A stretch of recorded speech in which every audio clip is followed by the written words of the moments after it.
ایک اور حدیث پاک، رسول پاک علیہ الصلوۃ والسلام فرماتے ہیں من عال جاریتین حتی تبلغا، جس آدمی نے 2 بیٹیوں کی پرورش کر دی، جس کو اللہ نے 2 بیٹیاں دے دیں، ان کو بوجھ نہیں سمجھا، ان کو مصیبت نہیں سمجھا، ان کی پیدائش پر اپنی پیشانی میں بل نہیں ڈالے، ان کی پیدائش پر کسی قسم کی پریشانی کا اظہار نہیں کیا، اللہ کی نعمت سمجھا اور ان کی پرورش کی یہاں تک کہ وہ جوان ہو گئیں۔ 2 بیٹیوں کی پرورش، ان کو دین سکھایا، ان کو علم سکھایا، ان کی تربیت کی، ان کے اوپر بیٹوں کی طرح ان کے اوپر ہر چیز کی خرچ کیا۔ فرمایا کہ یہ آدمی جس نے 2 بیٹیوں کی پرورش کی، کل قیامت والے دن جنت میں میرے ساتھ ہوگا۔ سوچ بدل گئی، اپنی سوچوں کو ٹھیک کریں۔ بیٹیوں کو بوجھ سمجھتے ہیں، مصیبت سمجھتے ہیں۔ بیٹا پیدا ہو جائے مٹھائی تقسیم ہوتی ہے، بیٹی پیدا ہو جائے کچھ نہیں ہوتا۔ اور پھر ایک اور آ گئی،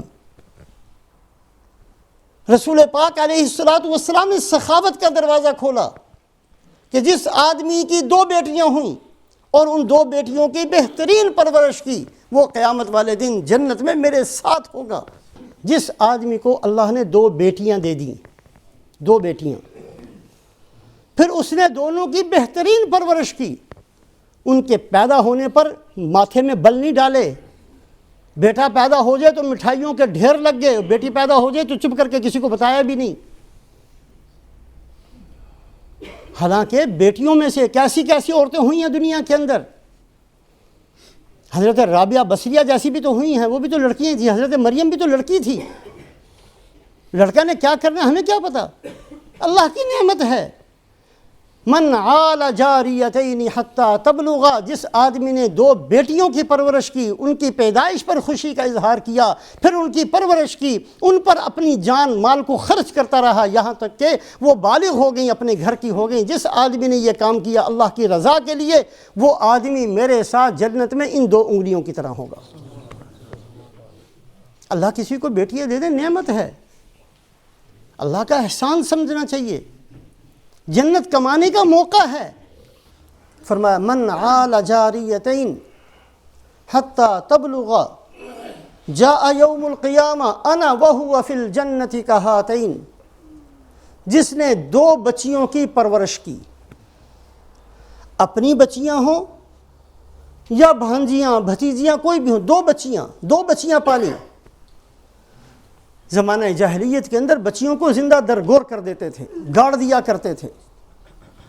آپ صلی اللہ علیہ وسلم نے فضیلت ارشاد فرمائی، 2 بچیوں کی پرورش کی، ان کو کھلایا، ان کو پلایا، ان کو پہنایا، ان کو بوجھ نہیں سمجھا، ان کو سکھایا، ان کی تربیت کی، حتیٰ تبلغا، یہاں تک کہ وہ بالغ ہو گئیں۔ قیامت والے دن یہ آدمی میرے پاس آئے گا اور یہ اور میں جنت میں ایسے ہوں گے۔ آپ نے 2 انگلیاں کر کے فرمایا۔ بچیوں کو بوجھ نہیں سمجھنا، ان کو ان کی تربیت، ان کو اخلاق سکھانا، ان کو دین سکھانا، ان کے اوپر محنت کرنا، اس نیت کے ساتھ کہ یہ میری ایسی عبادت ہے کہ اس کی وجہ سے اللہ کے نبی کا ساتھ مجھے ملے گا۔ آپ صلی اللہ علیہ وسلم کی خدمت میں ایک صحابی آئے، یا رسول اللہ میری چھوٹی بچی پیدا ہوئی، میں نے ارادہ کیا کہ اس کو میں نے گاڑ دینا ہے، وہ بڑی ہو گئی، وہ مجھ سے بڑی مانوس تھی، لیکن پھر بھی میں نے اس کو گاڑ دیا۔ آنکھوں سے آنسو جاری ہو گئے آپ صلی اللہ علیہ وسلم کے، یا رسول اللہ میرا کیا بنے گا؟ فرمایا الاسلام یہدم ما کان قبلہ، مسلمان آج ہوئے ہو جو پہلے کر چکے ہو اللہ نے معاف کر دیا۔ ایک آئے، یا رسول اللہ میں نے 8 بچیاں زندہ اپنے ہاتھوں سے گاڑی ہیں، 8 بیٹیوں کو گاڑ چکا ہوں۔ آپ صلی اللہ علیہ وسلم روتے ہوئے فرماتے ہیں الاسلام یہدم ما کان قبلہ، اللہ نے اصول دے دیا، جو مسلمان ہوا وہ اسلام سے پہلے کے گناہ معاف۔ حضرت زید ابن عمر ابن نفیل دادا ہیں حضرت عمر رضی اللہ تعالیٰ عنہ کے۔ حضرت عمر رضی اللہ تعالیٰ عنہ کے باپ کا نام خطاب، ان کے باپ کا نام نفیل، اور حضرت زید ان کے باپ کا نام عمر اور ان کے باپ کا نام نفیل۔ نفیل کے پوتے، ایک پوتے حضرت عمر ہیں اور ایک پوتے حضرت زید رضی اللہ تعالیٰ عنہ ہیں۔ دونوں بہت نمایاں، حضرت عمر رضی اللہ تعالیٰ عنہ نمایاں مقام اللہ نے دیا، اور حضرت زید ان کو بھی اللہ نے بڑا مقام نمایاں عطا فرمایا۔ زمانہ جاہلیت کے اندر آپ صلی اللہ علیہ وسلم کی نبوت سے پہلے حضرت زید تھے مکہ کے اندر، جو لوگوں سے کہا کرتے تھے کہ بت پرستی یہ ٹھیک نہیں ہے، شراب پینا ٹھیک نہیں ہے، کسی پر ظلم کرنا ٹھیک نہیں ہے، کیا کرنا چاہیے مجھے نہیں پتا، لیکن میں ملت ابراہیمی پر ہوں، میں حضرت ابراہیم علیہ السلام کی ملت پر ہوں، ان کے دین پر ہوں۔ حق کی تلاش کے اندر شام کا، دمشق کا، عراق کا سفر کیا۔ انہوں نے کہا کہ آخری نبی کی پیدائش کا وقت بالکل قریب ہے، مکہ واپس چلے جاؤ، واپس مکہ آگے۔ آپ صلی اللہ علیہ وسلم کی نبوت سے پہلے ہی ان کا انتقال ہو گیا۔ آپ نے فرمایا کہ قیامت والے دن اللہ پاک ان کو پوری امت کا اجر و ثواب دے کر ان کا حشر فرمائیں گے۔ یہ حضرت زید زمانہ جاہلیت ہے، ایسا معاشرہ ہے کہ بیٹیوں کو زندہ گاڑ دیتے ہیں۔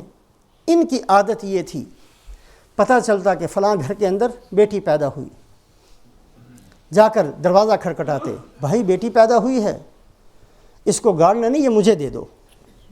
یہی ہے نا کہ اس کو تم رکھنا نہیں چاہتے، آج سے اس کو میری بیٹی بنا کر مجھے دے دو۔ منت خوشامد کر کے ہر ایک کی بیٹی مانگ لیا کرتے، پھر اس کی پرورش کرتے۔ بہت ساری بیٹیوں کو، کافل البنات ان کا لقب ہے، بیٹیوں کو پالنے والے، ہر گھر سے جا کر بیٹی مانگ لی کہ میں آپ کی بیٹی، یہ میری بیٹی ہے، میں اس کو کھلاؤں گا بھی، پلاؤں گا بھی، رکھوں گا بھی، پڑھاؤں گا بھی، آداب بھی سکھاؤں گا۔ جب یہ بڑی ہو جائے گی اگر تمہارا دل چاہے گا تو واپس لے لینا، ورنہ جیسے میری بیٹی ہے اسی طریقے سے میں اس کا گھر آباد کروں گا۔ اللہ رب العزت نے، حالانکہ آپ صلی اللہ علیہ وسلم کی نبوت سے پہلے انتقال ہو گیا، لیکن اللہ کے نبی صلی اللہ علیہ وسلم نے ان کو جنتی ہونے کی بشارت بھی دی، اور پھر ان کی اولاد میں حضرت سعید پیدا ہوئے جو عشرہ مبشرہ میں سے ہیں۔ تو آپ صلی اللہ علیہ وسلم نے فرمایا جس نے 2 بیٹیوں کی پرورش کی وہ جنت میں میرے ساتھ ہوگا۔ اور بھی بہت سارے اعمال ہیں، یہ وہ چھوٹی چھوٹی چیزیں ہیں اگر ہم زندگی کے اندر اختیار کر لیں اس نیت کے ساتھ کہ اللہ کے نبی صلی اللہ علیہ وسلم کا ساتھ ہمیں مل جائے گا۔ دل کو صاف رکھنا، اخلاق کو اچھا کرنا، درود شریف کی کثرت کرنا، یتیم کی پرورش کرنا، بیٹیوں کے ساتھ احسان کا معاملہ کرنا کوئی مشکل چیزیں نہیں ہیں۔ اللہ پاک ہم سب کو عمل کی توفیق نصیب فرمائے۔